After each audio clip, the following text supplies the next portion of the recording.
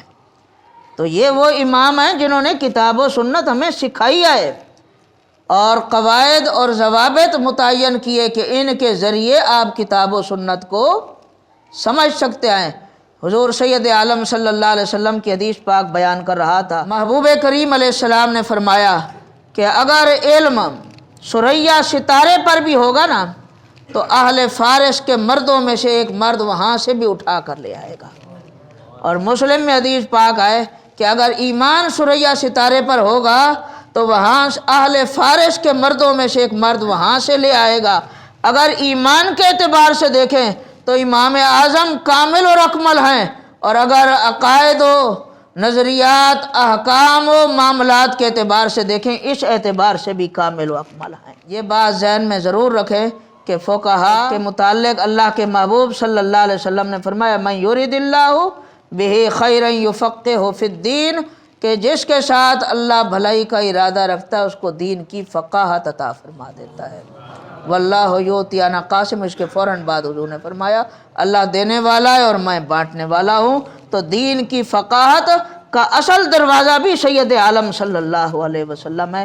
حضور فرماتے فقیہ واحد اشد علی الشیطان من الف عابد، ایک فقیہ 1000 عابدوں پر شیطان سے زیادہ سخت ہے، شیطان پر 1000 عابدوں سے۔